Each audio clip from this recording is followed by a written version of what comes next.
This video is going to be a little bit different than the videos that I've posted before. Mostly I post vlogs, what I'm working out, what I'm doing in a day, traveling, things like that. But today I want to talk about something a little bit different. Last week on January 25th, I put up a series of tweets regarding depression and mental health issues.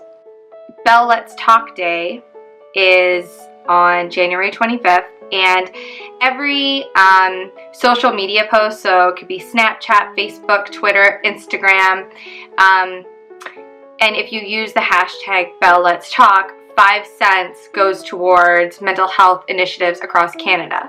I think it's a really great thing that Bell Canada does, and I wanted to contribute to it, and I do it every single year. It's really easy to do, and it's just a small way to bring awareness to mental health issues and mental health disorders. So first I want to talk about my mental health and some of the things that I've dealt with and I have experienced. My depression started at a pretty young age. Some of you know this, some of you don't. I lost my father when I was 12, and he died suddenly. And obviously, as a 12-year-old, you know, I wasn't really equipped to handle that level of grief. I was very, very close with my dad, and it was the first major loss that I'd ever experienced. So that obviously hit me very, very hard. Now, was I depressed at 12? I wouldn't say so. I was grieving. There are 5 stages of grief, and I hung out in denial for a very long time. Flash forward to a couple years later, a very, very, very dear friend of mine committed suicide. And again, I was sort of propelled into this state of grief. And was I depressed then? Yes. Did I understand depression? No. Did I know I was depressed? No. And as a teenager, I feel like there's this sort of belief that, you know, there's teen angst and teenagers are always upset about stuff, or they blow things out of proportion, and sure, that's true too, but there are a lot of teenagers that also are experiencing depression or other mental health issues, and they don't understand them. And they don't understand why they're feeling the way that they feel, and it's very hard at that age.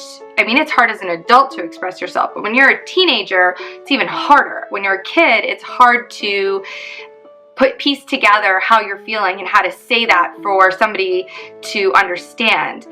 So when I was a teenager, high school was very hard for me. I didn't fit in. I didn't want to fit in. I was very angry. I was very confused and lost. And now looking back, I understand that I was going through a very difficult depression, and I was going through a lot of grief. At the time, again, I didn't understand that. And I had a lot of symptoms of depression. There are several different symptoms of depression, and they range from severe to maybe not so severe, and sometimes they're recognizable, but a lot of the time people don't recognize these symptoms. And some of them, like extreme tiredness, irritability, lack of sleep, no motivation, anger, frustration, obviously the anxiety, and I mean, like loss of energy is another really big one. You start to feel very worthless. You feel like you don't have the ability to do day-to-day tasks. And so all of those things that I was feeling as a teenager, I didn't understand that I was experiencing depression. It all sort of came to a head when I was 20. I all of a sudden went from feeling angry, and frustrated and to absolutely feeling 100% like worthless. I did not have energy to leave my house. I laid in bed for sometimes days at a time. I wasn't eating very much. I wasn't sleeping, or if I did sleep, I would stay up all night and then sleep until 4 or 5 o'clock in the afternoon. It was difficult to get up and have a shower, and I wasn't telling anybody. I was not telling anybody that I was suffering like this because, like a lot of people do, I felt like if I admitted that I was depressed, that I was weak. And it wasn't until a very dear friend of mine sat down with me and said, I really think that you need some help. I think you need to talk to somebody. And because I was in this routine of feeling the way that I did, I didn't even realize, like, okay, no, you're right. I'm in this cycle and I don't know how to get help by myself. And so I did. I met with a therapist who I saw I want to say it was like twice a week for a year. I saw her. And then I slowed down meeting with her to once a week, and then I slowed down even more, and then I would only see her, once a month. But it did take a lot of time. It took time to get better. And one thing that I believe strongly is that if you are suffering, professional help is key to getting better. It took a long time for me to open up and to realize what was triggering all of this depression. Why was I feeling like this? It had been almost 10 years since my dad had passed and my friend had passed. Why was I experiencing this all now? But it's because I didn't deal with it at the time, and it sort of manifested into this. And seeing my therapist really helped me to have a better understanding of who I was, and it also helped me to understand the signs of depression and how to cope with it and how to get better. So now, flash forward to 10 years, I'm much better and I'm much happier, and I'm able to cope with my problems in a healthy manner, and I can recognize when I'm feeling hints of depression. Because for a lot of people, myself included, depression is something that you experience more than once. And there are small things and there are large things that trigger depression. And I feel like a lot of the time people don't quite understand. If they've never experienced depression, they have a very hard time understanding what depression feels like. The worst thing that you can say to somebody when they're depressed is, just get better. Just cheer up. Just smile. Just do something. Do something with yourself. If only we could. When you're depressed, even getting up and going and having a shower is difficult. And I want to try to break it down for you so that you understand. You feel like you're incapable of doing things because you start breaking things down almost to a point where it's like, if I have to get up and have a shower, that means that I'm going to have to go into my room and I'm going to have to do this, and then I'm going to have to do this, and I don't know if I could do it, and you start to feel overwhelmed. When it's a shower, it's an everyday activity, it's something simple. But when you're depressed, nothing's simple. Nothing. Everything's a challenge. Talking to your friends and family is great, but talking to a professional who can help you unpack all of the issues and all of your feelings and sort of navigate through them with you is really important. And your friends and your family, they're not trained to do that. So I think that talking to somebody that is actually qualified to handle all of these things and can bear the load of whatever you're feeling, whether it's grief or, whether it's just your frustrations or your sadness or whatever it is, a professional can handle that better than a friend or a loved one.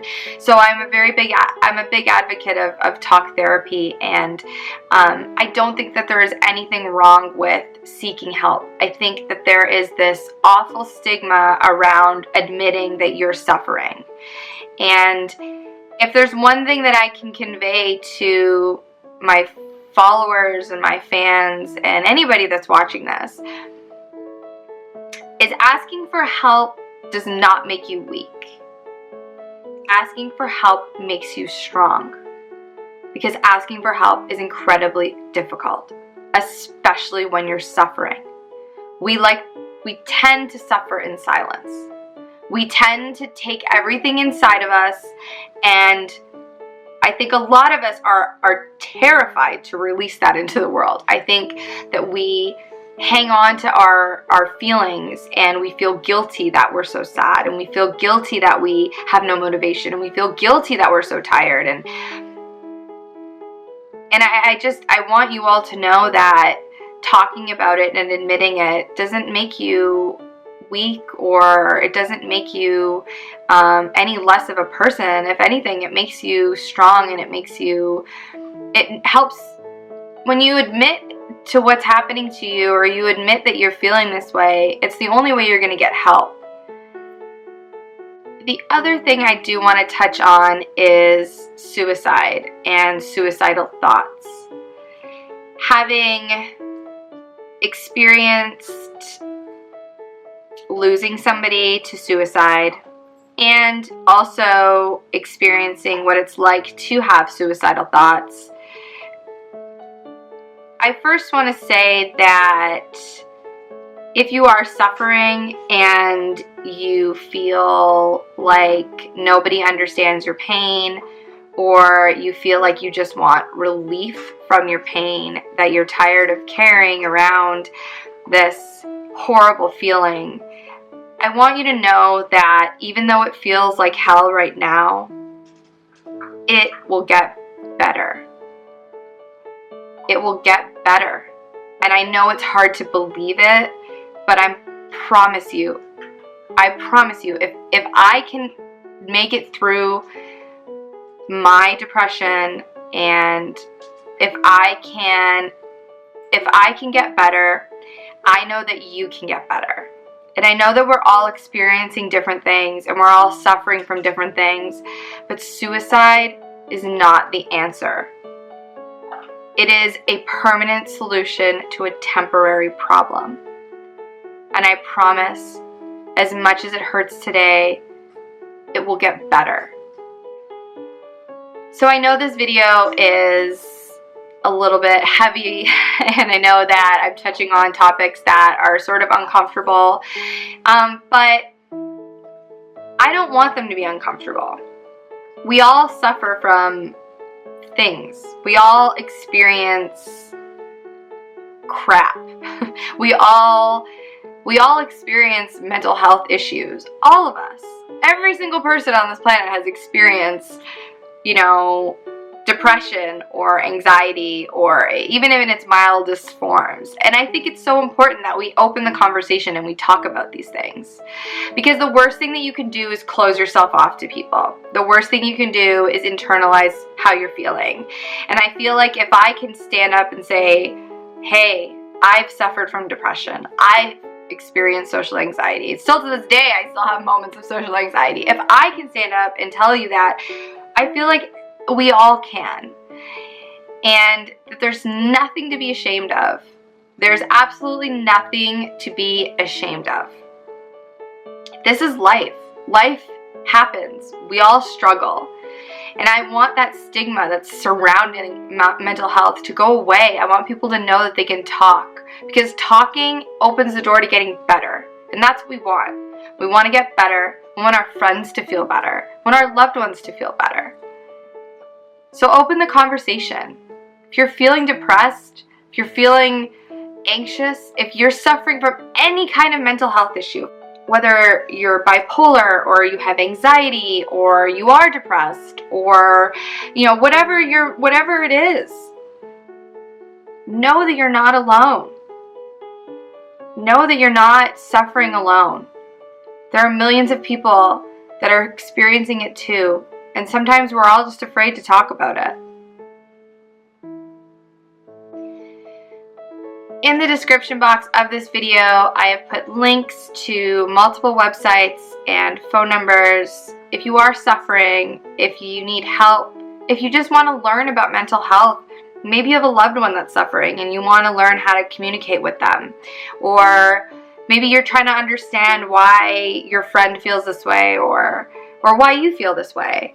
I've added some links into the description box. And I just want to leave on this note saying that I really loved all of your messages, and to all the people that did reach out to me and tell me their stories. I think it's incredibly brave that you did that, and I want you all to know that I read every single one of them, and I think that it's pretty incredible that you had the courage to talk about it and keep talking about it. And I promise you're going to get better. And I know it's going to be hard and it's a struggle, but I believe in all of you. And if you don't believe in yourself, know that I believe in you. And I will see you guys on the next video.